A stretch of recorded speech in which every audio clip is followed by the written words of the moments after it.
Class 12-এর তৃতীয় সেমিস্টারের ছাত্রছাত্রীদের স্বাগত। আজকে তোমাদের আমি আলোচনা করব সংস্কৃত বিষয় সম্বন্ধে। দেখো, আমরা থার্ড সেমিস্টারের ইতিমধ্যে নাটক দুর্বাসার সাপ, তোমাদের কবিতা গীতা থেকে যেটা আছে পাঠ্যাংশ, সেটা আলোচনা হয়ে গিয়েছে। একটা টেক্সট বাকি আছে, গদ্যটা, সেটা আজকে আলোচনা করছি। গদ্য নাম হচ্ছে রাজবাহন চরিতম। রাজবাহন চরিতম। রাজবাহন, রাজবাহন কে? রাজবাহন হচ্ছে একটা রাজপুত্রের নাম। রাজবাহনের বাবার নাম হচ্ছে রাজহংস। তো আমরা যদি গল্পটা কি আছে একটু আগে আলোচনা করি, তারপর আবার ডিটেলসে আর একবার আলোচনা করব। আমরা এই গল্পে দেখতে পাচ্ছি যে রাজবাহন মানে রাজপুত্র একটা রাজকন্যার সঙ্গে, অন্য একটা রাজার কন্যা, তার সঙ্গে প্রেমে আবদ্ধ হয়েছে। প্রেমের একটা সম্পর্ক। তো তাদের প্রেম তাদের বিবাহ বন্ধনে আবদ্ধ করেছে। কিন্তু দেখা যাচ্ছে যে রাজপুত্র যে রাজকন্যার সঙ্গে প্রেমে আবদ্ধ হয়েছে, সেই রাজকন্যার বাবা যে রাজা, সেই রাজা মানসার, সেই মানসারের সঙ্গে রাজপুত্রের বাবার আর কি বিবাদ, ঝামেলা, অশান্তি। তো সেই শত্রুর পক্ষের মেয়ের সঙ্গে কিন্তু এই রাজপুত্রের বিবাহ হয়েছে। কিন্তু বিবাহটা কেমনভাবে? শত্রুর মেয়েকে তো বিবাহ অনুষ্ঠান করে করা যাবে না, তার জন্য সেই বিবাহ হয়েছে লুকিয়ে। কি মতে? গান্ধর্ব মতে। গান্ধর্ব মতে বিবাহ মানে আজকাল এরকম অনেক হয়, তোমাদের জানা থাকবে, দেখবে যে ছেলে মেয়ে মানে পাত্র পাত্রী পিতামাতাকে না জানিয়ে, তাদের অনুমতি না নিয়ে কোনো একটা মন্দিরে গিয়ে বিয়ে করে নিল, বা পালিয়ে বিয়ে করা। ঠিক আছে, গান্ধর্ব বিবাহ মানে হচ্ছে পালিয়ে বিয়ে করা। তো এই ক্ষেত্রে তাই হয়েছে, এরা পালিয়ে মানে এই রাজবাহন গিয়েছে রাজকন্যার রাজ্যে, সেখানে রাজকন্যাকে বিয়ে করেছে। এবার বিয়ে করার পরে রাজকন্যা কিন্তু চরম চিন্তা করছে, দুশ্চিন্তায় মগ্ন, যে কি হবে কি হবে। তখন রাজপুত্র রাজবাহন গল্প বলল। গল্পটা ছিল চতুর্দশ ভুবনের গল্প। এবার চতুর্দশ ভুবনের গল্পের মধ্যে পড়ছে কৃষ্ণ রুক্মিণীর কাহিনী, তারপরে ধরো পুরুরবা উর্বশীর কাহিনী, তারপরে দুষ্যন্ত শকুন্তলার কাহিনী ইত্যাদি ইত্যাদি। এই গল্পগুলো কিন্তু ওই অবন্তী সুন্দরী, মানে নায়িকার নাম হচ্ছে অবন্তী সুন্দরী। অবন্তী সুন্দরী কিন্তু রাজবাহন মানে রাজপুত্রের কাছ থেকে শুনলো। এই কাহিনী শোনার পরে সে একটু আশ্বস্ত হলো, শান্ত হলো, এবং খুব ভালো লাগলো কাহিনীটি শুনে। এবং কাহিনীটি শুনে তার মনের মধ্যে যে সমস্ত সংশয়গুলো ছিল মানে রাজকন্যার, সেই সংশয়গুলো দূর হয়ে গেল। এবার এই পরিস্থিতিতে ওই রাজকন্যা রাজপুত্রের বুকে মাথা রেখে নয়ন উদ্ভাসিত করে তারা কিছুক্ষণের মধ্যে ঘুমিয়ে পড়ল। বোঝা গেল ব্যাপারটা? যে রাজকন্যা রাজপুত্রের বুকে মাথা রেখে ঘুমিয়ে পড়ল, রাজপুত্র ঘুমিয়ে পড়ল। তারা কিছুক্ষণের মধ্যে একটা স্বপ্ন দেখল। স্বপ্নে দেখতে পাচ্ছে একটা রাজহাঁস একটা পদ্ম সরোবরের মধ্যে ছিল। যে পদ্ম সরোবরের মধ্যে যে লতা পাতা বা পদ্মের মৃণাল, সেই রাজহাঁসটা আর কি সেই জড়িয়ে গিয়ে ছটপট ছটপট করছে, বেরিয়ে আসতে পারছে না। একটা অস্বস্তিকর পরিস্থিতি, তারা স্বপ্ন দেখছে। স্বপ্ন ঘুম থেকে তারা জেগে উঠেই দেখছে রাজবাহনের পা দুটি যেন কেউ শৃঙ্খলা আবদ্ধ করে রেখেছে।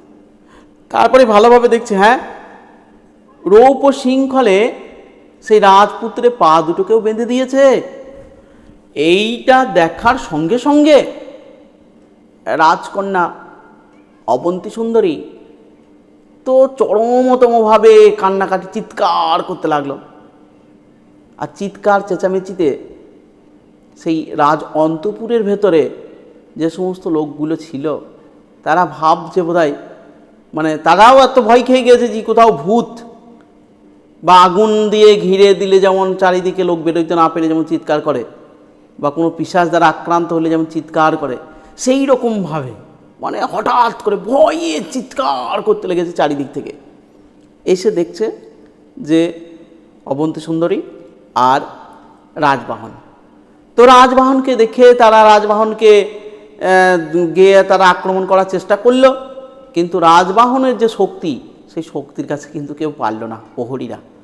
প্রহরীরা তখন কি করল, সেই মালবরাজ মানসারের যে তৎকালীন শাসক, সেই শাসকের নাম হচ্ছে চণ্ডবর্মা, সেই চণ্ডবর্মাকে ডেকে আনলো। এবার ঘটনা কেমন জমে দেখো। তো চন্ডবর্মা তাড়াতাড়ি এলো। চন্ডবর্মা এসেই রাজবাহনের প্রতি তাকিয়েছে, আর রাজবাহনকে দেখেই কিন্তু চিনতে পেরে গেছে যে রাজবাহন কে। কে রাজবাহন? না, চন্ডবর্মার ভাই দারুবর্মা। চন্ডবর্মার একটা ভাই ছিল, নাম হচ্ছে দারুবর্মা। দারুবর্মাকে এই রাজবাহন বিভিন্ন ষড়যন্ত্র করে পুষ্পোদ্ভবের মাধ্যমে মেরেছে। তার জন্য চন্ডবর্মা বলছে, এই আমার ভাই অনুজ, অর্থাৎ অনুজের মৃত্যুর কারণ। রূপগর্বিত, ধনগর্বিত, কলাবিদ্যা পারদর্শী, এর ওপর নগরবাসীরা মিথ্যা দেবত্ব আরোপ করে। তাহলে কি বলছে? নিজেকে চন্ডবর্মা বলছে আর কি রাজবাহনের জন্য, যে রাজবাহন নিজেকে মিথ্যা মিথ্যা বলে, নিজেকে কলাবিদ্যায় পারদর্শী, নিজেকে ওই ধনগর্বিত, হ্যাঁ, তারপরে নিজেকে বলে কি যে সে সমস্ত নগরবাসীরা তার উপরে দেবত্ব আরোপ করেছে। হে পুষ্পোদ্ভবের বন্ধু, তা মূর্খ নগরবাসীরা যার উপর মিথ্যা দেবত্ব আরোপ করছে, মিথ্যা ধর্মচারণকারী, গোপনে পাপাচারণকারী, চঞ্চল, ব্রাহ্মণাধম, ব্রাহ্মণ ব্রুব, মানে অনেক কর্কশ ভাষায় চন্ডবর্মা রাজবাহনকে তিরস্কার করল। তো এই পরিস্থিতিতে কেন এত তিরস্কার করল? তো চন্ডবর্মা এত রেগেছিল, কারণ হচ্ছে চন্ডবর্মা ওই অবন্তী সুন্দরীকে লাইক করত। লাইক শুধু নয়, চন্ডবর্মার প্ল্যান ছিল যে অবন্তী সুন্দরীকে সে বিয়ে করবে, মানে তাকে সে প্রেম করত। অবন্তী সুন্দরী কিন্তু চন্ডবর্মাকে প্রেম করতো না। চন্ডবর্মা মানে একতরফা। চন্ডবর্মা চাইছিল অবন্তী সুন্দরীকে দীর্ঘদিন ধরে পেতে চাইছিল নিজের করে। তো কিন্তু দেখা গেল যে সেই অবন্তী সুন্দরী কিন্তু ওই রাজবাহনের হয়ে গিয়েছে। তো এই সময় চন্ডবর্মা প্রচণ্ড উত্তেজিত হয়ে গেল, আর উত্তেজিত হয়ে গিয়ে পাপিষ্টা বলে সম্বোধন করেছে অবন্তী সুন্দরীকে। কি বলেছে দেখো, বলছে আমার মতন পুরুষ সিংহকে অবজ্ঞা করে এই পাপিষ্টা রমণী অবন্তী সুন্দরী কি করে এর প্রতি আসক্ত হলো। আমি পুরুষ সিংহ, কে বলেছে? চন্ডবর্মা নিজেকে পুরুষ সিংহ বলেছে, যা আমার মতো পুরুষ সিংহের প্রতি আসক্ত না হয়ে এর মতন একটা এই যে পাপাচারীর ক্ষেত্রে কি করে পাপিষ্টা, এই মেয়েটা পাপিষ্টা। কে পাপিষ্টা? অবন্তী সুন্দরীকে পাপিষ্টা বলেছে। এই পাপিষ্টা কিভাবে আসক্ত হলো? তো তারপরে কি বলা হয়েছে? আরও বলেছে দুশ্চরিত্রা, শুধু পাপিষ্টা নয়, বলেছে দুশ্চরিত্রা। চন্ডবর্মা অবন্তী সুন্দরীকে বলেছে দুশ্চরিত্রা, কলঙ্কিনী, কুলকলঙ্কিনী। দেখুক আজই তার স্বামী অর্থাৎ পতিকে শুলে চড়িয়ে হত্যা করব। এইরূপ তিরস্কার করে, মানে সেই জমের মতন ভয়ঙ্করভাবে চন্ডবর্মা তার হাত দুটো, সেই কৃষ্ণদণ্ডতুল্য হাত দুটো একদম ভয়ঙ্করভাবে নিয়ে সেই রাজবাহনকে টানতে টানতে ছেঁচুতে, মানে করকমল সেই সুন্দর হাত টানতে টানতে নিয়ে চলে গেল। তো সেই হাতে কি আছে রাজবাহনের? চক্র শোভিত, পদ্ম শোভিত রাজার ছেলে। তো এই চিহ্নগুলো কিন্তু তার আছে, সেই হাত ধরে টানতে টানতে নিয়ে চলে গেল। এরপরে কী হলো দেখো, যারা ভালো তারা সবসময় ভালো। তো এক্ষেত্রে রাজবাহন কিন্তু খুব ধৈর্য, সহ্য, শান্তভাবে থাকলো। সে রাজবাহন কিন্তু কোনো রকমের মানে নিজেকে ছাড়ানোর চেষ্টা বা কিছু করলো না। সে কি করলো? ধীর স্থির প্রকৃতির রাজবাহন সকল পৌরুষের আধার। সে জানে এই দৈবাগত বিপদ মাত্র 2 মাসের জন্য। একমাত্র সহ্য শক্তির দ্বারাই এই বিপদ প্রতিকার করা সম্ভব। তাই সে অবন্তী সুন্দরীকে বলে গেল, তুমি কান্নাকাটি করো না, তুমি হংস বৃত্তান্ত স্মরণ করো। আমি মাত্র 2 মাসের পর ফিরে আসব। 2 মাসের জন্য আমি এই বৈশ্যতা স্বীকার করে নিলাম, শত্রুর কাছে বন্দী হলাম।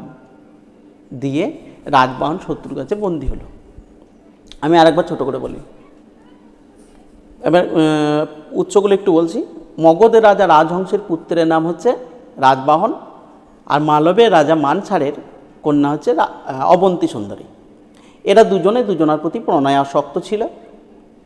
অবন্তী সুন্দরীকে রাজবাহন গান্ধর্বমতে বিবাহ করেছে।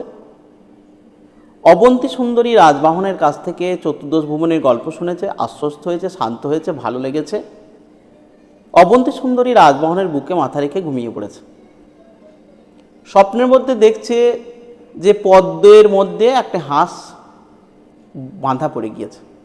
তারপরে তাদের স্বপ্ন ভাঙলে, ঘুম ভাঙলে দেখতে পেল যে রাজবাহনের পা দুটিকে কে রূপার শিকলে বেঁধে দিয়েছে। এই রূপার শিকলের গল্পটাও বলবো। তো দেখা গেল যে এরপরে তারা, অবন্তী সুন্দরী কিন্তু এই দৃশ্য দেখে আর চুপ থাকতে পারল না, তাই থাকা সম্ভব।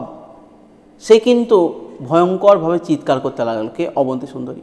আর তার চিৎকার শুনে রাজন্তপুরের ভেতরে যা লোকজন ছিল তারাও সবাই চিৎকার করতে লাগলো। আর এমনভাবে চিৎকার হতে লাগলো যেন মনে হচ্ছে কোথাও ভূত চলে এলে যেমন কেউ বেরোতে না পারলে যেমন চিৎকার করে সেরকম, বা চারিদিকে আগুন লেগে গেলে বেরোতে না পারলে যেমন চিৎকার করে সেই রকম চিৎকার হচ্ছে। প্রহরীরা এসে রাজবাহনকে ধরে নিয়ে যাওয়ার চেষ্টা করলো, কিন্তু রাজবাহনের এত ক্ষমতা তারা পারল না। তারা সঙ্গে সঙ্গে খবর দিল সেখানকার বর্তমান শাসকের নাম হচ্ছে চন্ডবর্মা। মানসার রাজা কিন্তু চন্ডবর্মা সেখানকার শাসক। তো সেই চন্ডবর্মাকে তখনই ডেকে আনা হলো। চন্ডবর্মা এসেই রাজবাহনকে দেখে রেগে আগুন হয়ে গেল। কেন আগুন হলো? কারণ চন্ডবর্মা ওই অবন্তী সুন্দরীকে ভালোবাসে, আর তার সেই ভালোবাসার মানুষটা অন্য কেউ কেড়ে নিয়েছে। কে কেড়ে নিয়েছে? রাজবাহন কেড়ে নিয়েছে। মানে রাজবাহন তো বিয়ে করেছে অবন্তী সুন্দরীকে গান্ধর্ব মতে। তাই চন্ডবর্মা খুব ক্রুদ্ধ হলো। ক্রুদ্ধ হয়ে রাজবাহনকে ভীষণভাবে তিরস্কার করল নানাভাবে, যে ধনগর্বিত, রূপগর্বিত, কলাবিদ্যায় পারদর্শী, নিজেকে মিথ্যা মূর্খরা যাকে দেবত্ব বলে আরোপ করে, হ্যাঁ, সেই আমার ভাইয়ের মৃত্যুর কারণ। চন্ডবর্মার ভাইয়ের নাম দারুবর্মা। দারুবর্মাকে কে মেরেছিল? দারুবর্মাকে মেরেছিল পুষ্পোদ্ভব। আচ্ছা, পুষ্পোদ্ভবটা কে তোমাদের মনে হচ্ছে? পুষ্পোদ্ভব হচ্ছে এই রাজবাহন, যে এই রাজবাহনরা 10 জন বন্ধু, 10 জন কুমার, 10 কুমার চরিতম মূল গল্পটা নাম। তো 10 কুমার চরিতম, 10 জন কুমারের চরিত্র আলোচনা করা হয়েছে সেখানে। তো পুষ্পোদ্ভব হচ্ছে একটা চরিত্র, একটা মন্ত্রীর ছেলের নাম হচ্ছে পুষ্পোদ্ভব। তো সেই পুষ্পোদ্ভব ওই দারুবর্মাকে হত্যা করে সে পুষ্পোদ্ভব একটা তার কন্যাকে বিয়ে, মানে মন্ত্রী কন্যাকে বিবাহ করেছে। দারুবর্মার সেই মেয়েটাকে ভালোবাসতো দারুবর্মা, মানে মেয়েটা ভালোবাসতো না, দারুবর্মা চেয়েছিল সেই মেয়েটার সঙ্গে প্রণয়ে আসক্ত হতে। কিন্তু পুষ্পোদ্ভব দারুবর্মাকে হত্যা করেছে কার সাহায্যে? রাজবাহনের সাহায্যে। তো সেই জন্য চন্ডবর্মা তো প্রচণ্ড রেগে আছে রাজবাহনের ওপরে। দিয়ে চন্ডবর্মা আরও অবন্তী সুন্দরীকেও তিরস্কার করলো, যে পাপিষ্টা, কুল কলঙ্কিনী, দুশ্চরিত্রা। দেখুক আজই তার স্বামী বা পতিকে কীরকম শাস্তি দেওয়া হয়। আজকেই তার পতিকে শুলে চড়ানো হবে বলে টানতে টানতে নিয়ে গেল। তার মানে হাতে, রাজবাহনের হাতে আছে শঙ্খ পদ্ম, তো সেই হাতকে টানতে টানতে নিয়ে গেল। কিন্তু এই পরিস্থিতিতেও রাজবাহন কোনো রকমের অধৈর্য হলো না, ধৈর্য ধরে শান্তভাবে সে ধীর স্থিরভাবে অপেক্ষা করল। এই পরিস্থিতিতে ধরো চরমভাবে কাঁদছে যখন অবন্তী সুন্দরী, তখন কিন্তু রাজবাহন বলে দিল অবন্তী সুন্দরীকে, যে কান্নাকাটি করতে নিষেধ করলো। নিষেধ করে কি বলল? যে 2 মাসের মধ্যে এই বিপদ দূর হবে, তুমি হংস বৃত্তান্ত স্মরণ করো। আচ্ছা, এই বৃত্তান্তটা বলি এবার শোনো। রাজবাহনকে যখন ধরে নিয়ে যাচ্ছে, রাজবাহন বলছে 2 মাস পরে আমার বিপদ কেটে যাবে। এটা কি করে জানতে পারলো? ভাবার আছে বিষয়টা। আসলে ওই পূর্বজন্ম বলে কিছু এখানে গল্পের মধ্যে দেখানো হয়েছে। পূর্বজন্মে ওই রাজা রাজহংস, মানে রাজবাহন, রাজপুত্র রাজবাহন আর অবন্তী সুন্দরী অন্য নামে পরিচিত ছিল। পূর্বজন্মে কিন্তু ওই মানে রাজবাহনের নাম ছিল শাম্ব। রাজবাহনের নাম ছিল শাম্ব, আর অবন্তী সুন্দরীর নাম ছিল যজ্ঞবতী। তারা আগের জন্মে প্রেমিক প্রেমিকা ছিল। কিন্তু ব্যাপারটা হচ্ছে কি, শাম্ব আর যজ্ঞবতী এরা দুজনাই একটা জায়গায় অবস্থান করেছে। সেই সময় দেখা গেল যে একটা সরোবরে একটা রাজহাঁস বসে আছে চুপচাপ। তো যজ্ঞবতী রিকোয়েস্ট করেছে শাম্বকে যে ওইটা ধরে এনে দিতে হবে। এবার প্রেমিকার অনুরোধ প্রেমিক না রাখে পারে, সেই রাজহাঁসটাকে কিন্তু ধরে এনেছে। ধরে এনে এই শাম্ব কিন্তু ওই যজ্ঞবতীকে দিয়েছে। রাজহাঁসটা আদৌ রাজহাঁস নয়, সে একটা ঋষি। সে ওই সরোবরের মধ্যে তপস্যা করছিল, তার তপস্যা ভেঙে গেছে। সে ক্রুদ্ধ হয়ে অভিশাপ দিয়ে দিয়েছে। মুনি ঋষিদের অভিশাপ চরম ফলে। তো অভিশাপ দিয়ে দিয়েছে যে এই রকম পরিস্থিতি একদিন আসবে, তখন 2 মাসের জন্য শৃঙ্খলাবদ্ধ হয়ে থাকতে হবে। কি বলছে যে দেখো, পূর্বজন্মে রাজবাহন অর্থাৎ রাজা শাম্ব এক রাজহংসকে ধরে নিয়ে এসে পত্নী অবন্তী সুন্দরী অর্থাৎ যজ্ঞবতীকে উপহার দেন সেই রাজহাঁসটি। রাজহাঁসটি ছিলেন প্রকৃতপক্ষে এক ঋষি ব্রহ্মচারী। তিনি মৌন অবস্থায় পদ্মবনের মধ্যে ধ্যান করছিলেন। ধ্যান ভঙ্গ হওয়ায় ঋষি ক্রুদ্ধ হয়ে শাম্বকে অভিশাপ দেন যে পরের জন্মে তাকে 2 মাস শৃঙ্খল বন্ধ হয়ে থাকতে হবে, পত্নী বিরহ মানে স্ত্রী বিয়োগ বিরহ ভোগ করতে হবে। আর ঋষির ঋষির অভিশাপেই আজকে কিন্তু এই যে ওই রাজবাহনের সঙ্গে অবন্তী সুন্দরীর বিচ্ছেদ ঘটল। আর একটা গল্প বলা হয়েছে এখানে, যে ওই যে রূপার শিকলে বাঁধা, রূপার শিকলটা দেখো, সুরত মঞ্জুরি বলে একটা স্বর্গের অপ্সরা ছিল। সে একদিন ওই আকাশপথে কিন্তু যাচ্ছিল। আকাশপথে যেতে যেতে দেখা গেল যে ওই তাকে কিন্তু একদল কুলহংস তাড়া করেছে, অনেক দল হাঁস তাকে কিন্তু তাড়া করেছে। আর সে কিন্তু তীব্র গতিতে যেতে গিয়ে তার গলাতে যে হাড়টা ছিল, সুরত মঞ্জুরির গলাতে যে হাড়টা ছিল, সেই হাড়টা কিন্তু পড়ে যায় একটা সরোবরে। আর সেই সরোবরে কিন্তু একটা মহর্ষি মার্কণ্ডেয় স্নান করছিল। তার মাথাতে খটাং করে লেগেছে। তোমাদের যে হাড়টা পড়ে আছো, সেই হাড়টা যদি কারো মাথাতে খটাস করে লাগে, কেমন লাগবে বলো তো? তো সেই ঋষি মার্কণ্ডেয় মাথাতে খটাং করে লেগেছে, ধরো হাড়টা উপর থেকে পড়ে লেগেছে, ব্যথা পেয়েছেন উনি, আর ক্রুদ্ধ হয়ে গেছেন, রেগে গেছেন। রেগে গিয়ে আবার অভিশাপ যে এই হাড় আমার মাথায় পড়লো, তুইও রূপার শৃঙ্খল হয়ে যা। হ্যাঁ, রূপার শিকল করে দিয়েছে। এইবার সুরত মঞ্জুরি করজোরে অনুরোধ করছে, আমাকে ক্ষমা করুন, আমার অভিশাপ মুক্তির উপায় বলুন। তা বলছে পরজন্মে ওই যখন রাজবাহনকে 2 মাসের জন্য শৃঙ্খলাবদ্ধ হবে, তারপরে সে মুক্তি পাবে। এই শিকলটা আবার পেয়েছিল চন্ডবর্মা, সেই শাসক সেখানকার, সে এনে রেখে দিয়েছিল। তো সেই শিকলটা রাজবাহনকে বন্ধন করেছিল। ঠিক আছে, তো এই হচ্ছে ব্যাপার। তো গল্পটা কিন্তু বেশি বড় নয়, ছোট্ট পাড়া গল্প, 1 পাতাও নয়, কিন্তু গল্পটা অনেক ভাষার লালিত্য আছে, মানে ভাষাগুলো একটু উন্নত মানের। বলা হয়, দেখো সংস্কৃত সাহিত্যে উপমা কালিদাসস্য ভারবে অর্থ গৌরবম দণ্ডীন পদলালিত্যম মাঘে সন্তি ত্রয় গুণা দণ্ডিন পদলালিত্যম। দণ্ডী, এই রাজবাহন চরিতম, এই গল্পটা নেওয়া হচ্ছে দশকুমার চরিতম থেকে। তো দশকুমার চরিতম, অবন্তী সুন্দরী কথার কাব্যাদর্শ, দণ্ডী 3টে লেখা। তো দশকুমার চরিতের 3টে ভাগ, পূর্ব পীঠিকা, মূল দশকুমার চরিত আর উত্তর পীঠিকা। পূর্ব পীঠিকাতে 5টি উচ্ছ্বাস আছে, মনে রাখতে হবে। মূল দশকুমার চরিতে 8টি উচ্ছ্বাস আছে। কটা উচ্ছ্বাস? 8টি। 8টি উচ্ছ্বাসের মধ্যে প্রথম উচ্ছ্বাস হচ্ছে রাজবাহন চরিতম। আচ্ছা, আরও একটু গল্পটা আর একটু বলি। দেখো, মগধের রাজা রাজহংস আর একটা রাজা নাম বলে মালবের রাজা মানসার। মগধের রাজার সঙ্গে মালবের রাজা মানসারের একবার যুদ্ধ হয়। এইবার মগধের রাজা রাজহংস বিরাট শক্তিশালী, কিন্তু দয়াবান, ক্ষমাশীল, সৎ, ধার্মিক, ন্যায়পরায়ণ।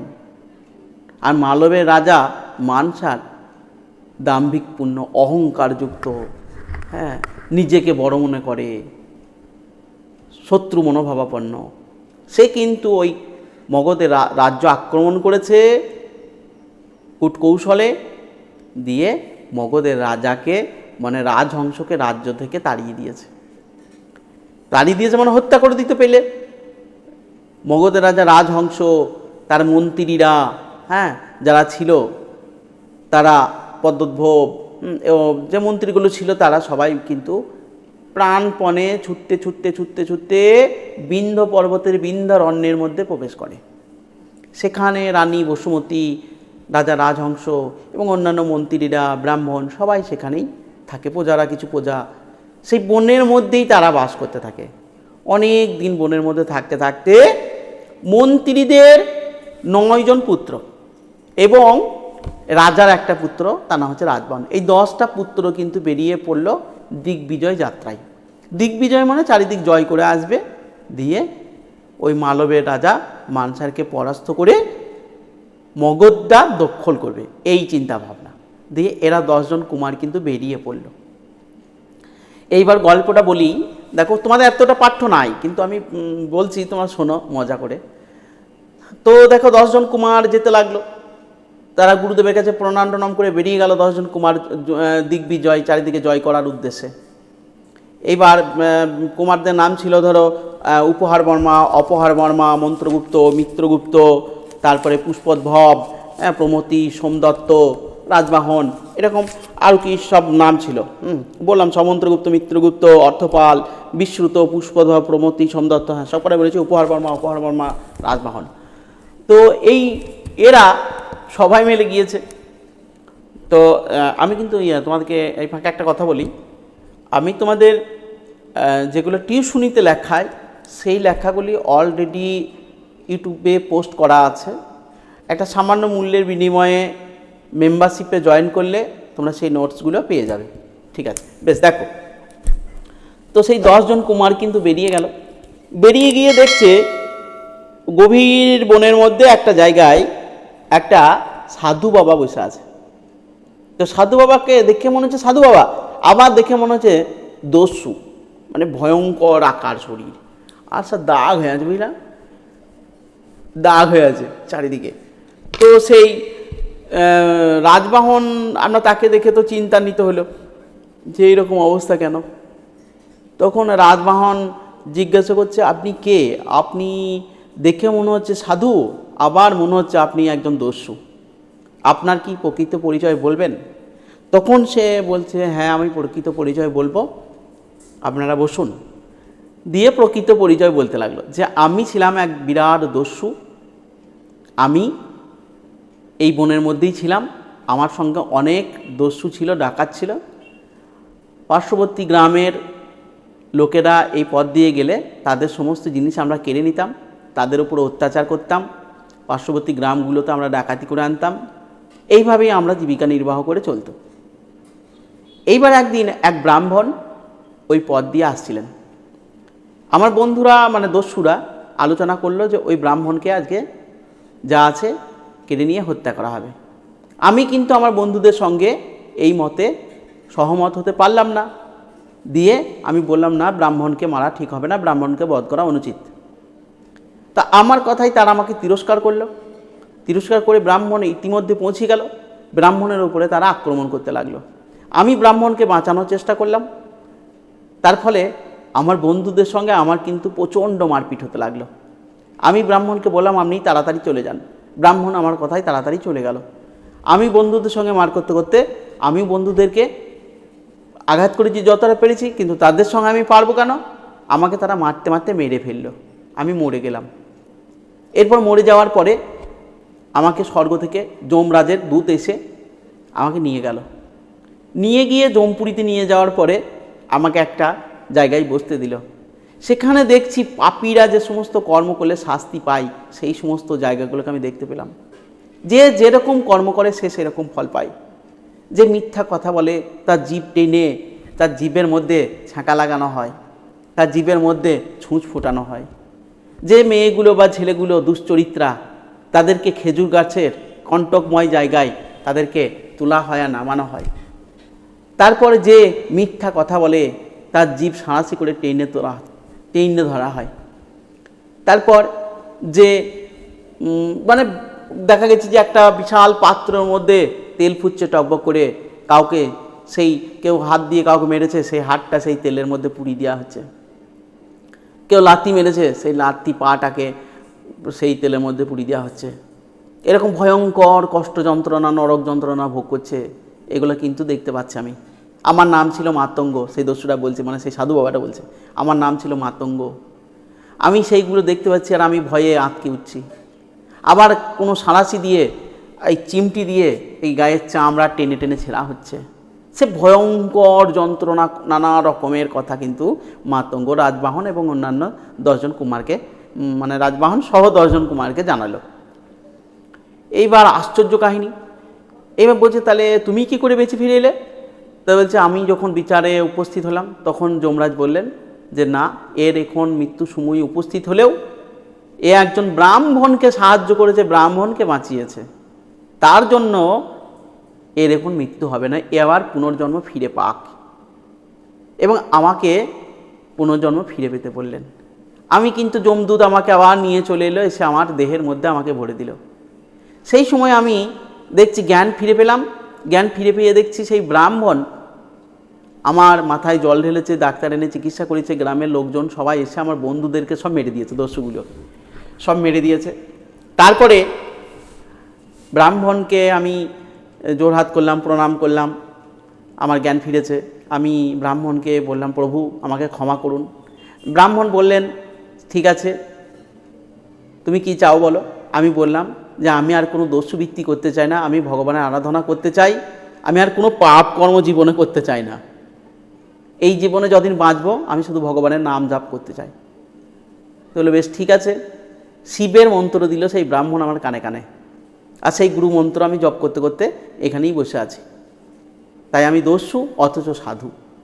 কিন্তু আমাকে ভগবান শিব একটি স্বপ্নাদেশ দিয়েছেন, শুধুমাত্র সেটি আপনাকেই আমি বলবো। অন্যান্য কুমারদেরকে বললো, আপনারা বসুন, আমি রাজকুমারকে এই কথা বলবো। রাজকুমারকে গিয়ে বলল যে চলুন, আপনি চলুন মন্দিরের কাছে। রাজবাহনকে কিন্তু সেই মাতঙ্গ নিয়ে গেল। নিয়ে গিয়ে মন্দিরের পেছনে গিয়ে বলছে, আমি স্বপ্নাদেশ পেয়েছিলাম যে আপনি আসবেন আর আপনি আমাকে সাহায্য করবেন। এই মন্দিরের পেছনে একটি শিলালেখ আছে, সেখানে নির্দেশ অনুযায়ী আপনি আমাকে সাহায্য করবেন। রাজবাহন বলছে, তাই চলো তাহলে। দিয়ে গিয়ে দেখছে মন্দিরের পেছনে একটা শিলা, মানে পাথরের মধ্যে লেখা আছে যে এই পাথরটা সরাইলে পরে নিচেতে সিঁড়ি আছে, সিঁড়ি দিয়ে পাতালে যেতে হবে। পাতালে রাজা শূন্য, পাতালে রাজার কন্যার নাম হচ্ছে কালিন্দী। কালিন্দির সঙ্গে ওই মাতঙ্গের বিবাহ হবে, সেই নির্দেশ মাতঙ্গ পেয়েছিল শিবের কাছ থেকে, শিবকে সন্তুষ্ট করে। তো সেই সাহায্য করার জন্য মহাদেব বলেছিল, সেই অনুসারে, সেই পথ নির্দেশ অনুসারে কিন্তু সেই সিঁড়ি দিয়ে নেমে রাজবাহন এবং মাতঙ্গ চলে গেল কিন্তু পাতালে। পাতালে কালিন্দীও কিন্তু শিবের ভক্ত, সেও কিন্তু শিবের তপস্যা করছিল। তো সেও কিন্তু কালিন্দীকে যথারীতি অভ্যর্থনা জানালো। রাজবাহন তো সাহায্য করেছে, রাজবাহনকে তো অভ্যর্থনা জানাবেই রাজপুত্রকে। তো কালিন্দী জানালো। এবার চারি ধুমধাম, তারপর রাজকার্য বুঝিয়ে দেওয়া, এরকম করতে করতে 7-8 দিন পেরিয়ে গেল। এই যে রাজবাহনের বন্ধুরা ছিল 10 জনের মধ্যে 9 জন ছিল, রাজবাহনকে নিয়ে 10 জন, এরা সবাই কিন্তু রাজবাহন এলো না দেখে এরা সবাই কিন্তু দুশ্চিন্তাগ্রস্ত হয়ে পড়লো। 1 দিন 2 দিন গেল, 3 দিন গেল, ভাবলে অন্য কোথাও চলে গেছে। সবাই চারিদিকে খুঁজতে খুঁজতে খুঁজতে খুঁজতে বিভিন্ন জনা বিভিন্ন দিকে চলে গেল, হারিয়ে গেল। ঠিক আছে, বিভিন্ন জনা বিভিন্ন দিকে বিভিন্ন রাজ্যে চলে গেল। পুষ্পোদ্ভব কিন্তু এসে পৌঁছেছিল এই মানসারের রাজ্যে। বেশ, ওই 8 দিন পরে রাজবাহন কিন্তু বেরিয়ে এসে ভেবেছিল বন্ধুদেরকে আমি সারপ্রাইজ দেবো, কিন্তু এসে কাউকে দেখতে পায় না। সেও ঘুরতে ঘুরতে ঘুরতে ঘুরতে এই মালব রাজ্যে চলে এসেছিল। মালব রাজ্যে এসে একদিন অবন্তী সুন্দরীকে সে দেখতে পায়। এত সুন্দরী, রূপবতী, যুবতী, রমণী, তার রূপের ছটায় চারিদিক একদম উজ্জ্বল হয়ে আছে। আর এই রূপ দেখে রাজবাহন পাগল হয়ে যায়। আর অবন্তী সুন্দরীও রাজবাহনকে দেখে, রাজবাহন সুপুত্র, রাজপুত্র, দেখতে খুবই সুন্দর, সুপাত্র, রাজার ছেলে, বুঝতেই পারছো। তো তাকে দেখেও অবন্তী সুন্দরী মোহিত হয়ে যায় এবং একে অপরের প্রতি আকৃষ্ট হয়। তারা ভাবে আমাদের প্রতি, মানে আমাদের যেন মনে হচ্ছে চেনা লাগছে। রাজবাহন ভাবে অবন্তী সুন্দরী আমার চিরদিনের চেনা, আর অবন্তী সুন্দরী ভাবে রাজবাহন আমার চিরদিনের চেনা। হ্যাঁ, সত্যি তো চেনা, আগের জন্মে রাজবাহন ছিল শাম্ব, আর অবন্তী সুন্দরী ছিল, ঠিক আছে, যজ্ঞবতী। তো যাই হোক তাদের মধ্যে প্রেম ভালোবাসার সম্পর্ক হলো। তারপরে তারা সেই, মানে দেখো তাহলে শত্রুর রাজ্যে গিয়ে শত্রু মেয়েকে রাজবাহন কিন্তু প্রেম করলো। আর তার আগে পুষ্পোদ্ভব দারুবর্মাকে হত্যা করেছে। এইবার এই অবস্থাতে ধরা পড়ে গিয়ে তারপর তো আলোচনা করেছি তোমাদের কাছে যে গান্ধর্ব মতে রাজবাহন বিয়ে করলো অবন্তী সুন্দরীকে। তারপর অবন্তী সুন্দরীকে বিয়ে করার পরে সে কিন্তু শিকলে আবদ্ধ হলো। শিকলে আবদ্ধ হওয়ার পরে চন্ডবর্মা সেই রাজবাহনকে নিয়ে গিয়ে শুলে চড়ানোর প্ল্যানিং করলো, কিন্তু রাজবাহন বললো 2 মাস অপেক্ষা করতে, তারপরে সব ঠিক হয়ে যাবে। এই তো হচ্ছে মূল গল্প, ছোট লাস্টের তো এতটুকু, এটা তোমাদের সিলেবাস আছে। তাহলে কি করবে তোমরা যেটা করবে সেটা হচ্ছে টেক্সটের যে অনুবাদটা আছে বই থেকে, আমি বই থেকেই বলছিলাম, তো টেক্সটের যে অনুবাদটা আছে সেই অনুবাদটা তোমরা খুব সুন্দর করে অনেকবার পড়বে, একবার দুবার নয়, অনেকবার পড়বে। কেন? কারণ হচ্ছে তোমাদের ক্রম দেওয়া হবে কোনটির পর কোন ঘটনা। সেটা যদি টেক্সটের অনুবাদটা না পড়া থাকে তাহলে কিন্তু তোমাদের ক্ষেত্রে খুব মুশকিল হয়ে যাবে, মনে হবে এইটা আগে এইটা পরে। সেই জন্য তোমরা টেক্সটের অনুবাদটা পড়বে। এবার আজকেই পড়বে, যারা শুনলে একবার পড়ে নাও এখনই, তাহলে কিন্তু স্পষ্ট হয়ে যাবে তোমাদের এই বিষয়টা, যাদের অসুবিধা ছিল। ঠিক আছে? তো এই সংক্রান্ত যদি কোনো অসুবিধা থাকে তোমরা আমাকে জানাবে। আর আমি তোমাদের প্রশ্ন নিয়ে আলোচনা করছি, প্রশ্ন উত্তর নিয়ে, টার্গেট নিয়ে ইতিমধ্যে আলোচনা করছি, টেস্ট পেপার নিয়ে আলোচনা করা হবে। তোমাদের যে বইয়ের প্রত্যয় সম্পর্কে আলোচনা করা হয়ে গিয়েছে, কারক সম্পর্কে আলোচনা করা হয়ে গিয়েছে, তারপরে ধরো সমাজ সম্পর্কে বাকি আছে, খালি সমাজ সম্পর্কে আলোচনা করা হবে। তো এইগুলো তোমরা খুব সুন্দর করে পড়ে নেবে। তোমাদের পুরাণ সাহিত্য সম্পূর্ণ লিখিয়ে দেওয়া আছে, তার মধ্যেই পরীক্ষায় আসবে, বাইরে থেকে আসবে না। ঠিক আছে? তোমরা সেইগুলো পারলে পরে সংগ্রহ করে নেবে মেম্বারশিপ থেকে। আর কোনো রকমের কোনো অসুবিধা থাকলে তোমরা জানাবে। সকলে ভালো থাকবে। যারা এখনও পর্যন্ত একটি লাইক করোনি তাদের কাছে বলবো একটা লাইক করবে, চ্যানেলটিকে সাবস্ক্রাইব করবে, আর কমেন্টে জানাবে তোমাদের যে কোনো রকমের সুবিধা অসুবিধার কথা। ঠিক আছে? ভালো থাকো, সুস্থ থাকো।